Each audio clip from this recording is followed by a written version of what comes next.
યુગે યુગેથી સદગુરુ કબીર સાહેબ આ વિશ્વની અંદર સાહેબ એક વખત નહીં પણ કોટી અનંત વખત સદગુરુ કબીર સાહેબ આ ધરા ઉપર પધાર્યા છે। સતયુગમાં આયા, ત્રેતામાં આયા, ધાપરમાં આયા અને કળિયુગમાં પણ સદગુરુ કબીર સાહેબ આયા છે। સતયુગમાં સહેજેતીબાઈને ચેતાયા 7 વર્ષનો અધિકાર આપ્યો છે। ધાપર યુગની અંદર રાયબંગીજીને મળ્યા 16 વર્ષનો અધિકાર આપ્યો। ત્રેતા યુગમાં ચતુર્ભુજ સ્વામીને મળ્યા 16 વર્ષનો અધિકાર આપ્યો। કલયુગની અંદર ધની ધર્મદાસ સાહેબને સદગુરુ મળ્યા અને 42 વર્ષનો રાજ આપી દીધું। જે આજનો દિવસ માગશર સુદ પૂર્ણિમા એટલે કે અગહ પૂર્ણિમા કહેવાય।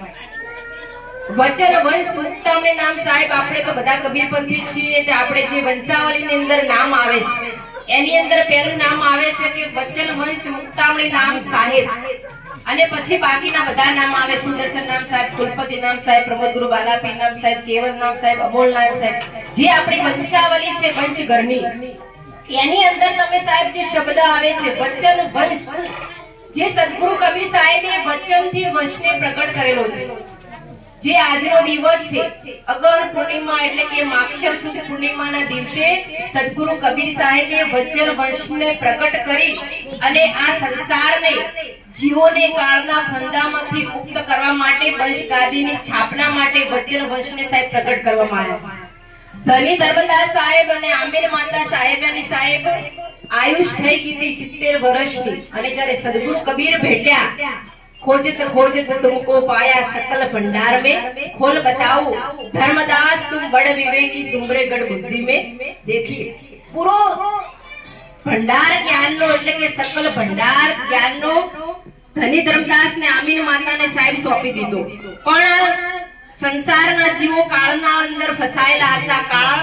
કારણ કે નિરંજને 3 લોક 7 દીપ ની અંદર 9 ખંડની અંદર એની સત્તા છે। 21 બ્રહ્માંડનો રાજા નિરંજન દેવ છે સાહેબ। એની અંદર જીવ સાહેબ ફસાઈ જાય છે। 1.25 લાખ જીવની ઉત્પત્તિ કરે ને લાખ જીવને ભક્ષણ કરે। એમાંથી માટે સદગુરુ કબીર સાહેબે સાહેબ ચારેય યુગોની અંદર વંશ ગાદીની સ્થાપના કરતા આયા। પ્રથમ તો તમે જુઓ જે આપણે આ ચોકા આરતી કરવામાં આવી એની અંદર જે 4 ચોક બોલાવવામાં આવે છે સહેતેજીબાઈનો ચોક, ચતુર્ભુજ સ્વામીનો ચોક, રાયબંકેજીનો ચોક અને ધની ધર્મદાસ સાહેબજીનો ચોક। વચમાં જે આ 7 ચોક છે એ સત્પુરુષની સાહેબ ચોક છે।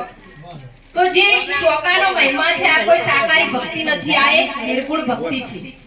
આ સદગુરુ કબીર સાહેબે જે ચોકા પદ્ધતિ આપણને બતાવી છે એની અંદર જીવને બચવાનો માર્ગ બતાવ્યો છે કે જીવ આ સંસાર સાગરથી કેવી રીતે બચશે, આ સંસાર સાગરથી કેવી રીતે પાર થશે અને નિરંજનની ચુંગલમાંથી કેવી રીતે આ જીવ બચી અને સત્પુરુષના શરણમાં જશે। તો જે આ ચોકા આરતી છે સદગુરુ કબીર સાહેબની છે જે નિર્ગુણ આરતી કહેવાય છે। जागर आरती साजे ता घर दुख दरिद्र सबही भागे। जे मंद साहेब એટલે કે જે કડિહાર સદગુરુ કબીર સાહેબે આ ધરા ઉપર પા નામ પરવાનો ને પાંજી આપણને સોંપી છે। અને કડિહાર આ શોભા એક લોકની છે, આ આરતી આ શોભા એક લોકની છે, અમર લોકની શોભા છે।